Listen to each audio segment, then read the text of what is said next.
Bonjour à tous! Si vous avez déjà assisté à des parades militaires, vous avez certainement vu des soldats ou des officiers de l'armée française porter une corde tressée autour de l'épaule. Il s'agit là d'une fourragère. Mais d'où vient cette tradition et que signifie-t-elle? Voici 5 choses à savoir sur la fourragère. Quelle est l'origine de la fourragère? Il existe plusieurs histoires autour de son origine, mais son nom apparaît au XVIIIe siècle et désigne un cordon de coiffure. Sur cette anecdote, ce cordon permettait aux cavaliers, pouvant se trouver décoiffés en pleine action, de récupérer sa coiffe sans descendre de son cheval. C'est la longueur particulière de cette corde dans la cavalerie qui lui a donné son nom de fourragère, par analogie à la corde servant à attacher le fourrage sur un cheval. Une seconde anecdote raconte qu'à la fin du XVIe siècle, le duc d'Albe, alors gouverneur des Pays-Bas, se plaint d'un corps de flamand. Il décide que toutes les fautes commises par ce corps soient punies de pendaison. Pour montrer qu'ils ne craignent rien, les Flamands portent alors sur l'épaule une corde et un clou pour rendre plus facile l'exécution de l'ordre. Mais leur conduite devant l'ennemi est si admirable que le duc transforma cette corde séditieuse en une marque honorifique. Quoi qu'il en soit, les soldats de l'armée impériale napoléonienne l'adoptent par la suite. C'est Napoléon Ier qui lui donne officiellement le nom de fourragère.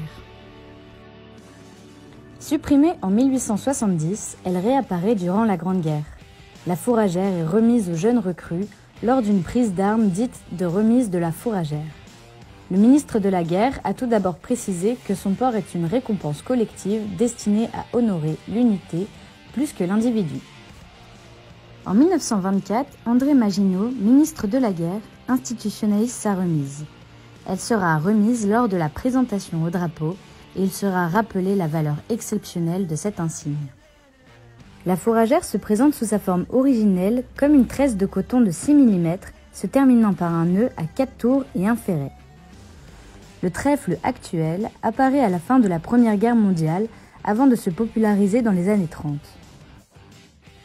Pour distinguer les nombreuses campagnes, des olives aux couleurs des rubans des médailles militaires sont créées après 1945. Elles sont adjointes à la fourragère. Elles signalent ainsi les unités les plus distinguées. Il existe une fourragère aux couleurs de l'Ordre de la Libération. En 1996, le président de la République crée une fourragère aux couleurs de l'Ordre de la Libération destinée à perpétuer le souvenir des épisodes glorieux des régiments ayant participé à la libération.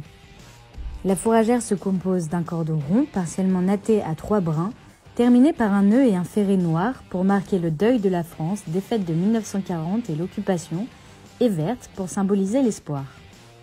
Une nouvelle fourragère fait son apparition en 2011. Dernière née, la fourragère de la Croix de la valeur militaire reconnaît les unités s'étant distinguées notamment en Afghanistan. Elle récompense les formations ayant obtenu au moins 2 citations à l'ordre de l'armée au titre des actions d'éclat accomplies au cours d'opérations de combat, de sécurité ou de maintien de l'ordre effectués sur les différents théâtres d'opérations extérieures.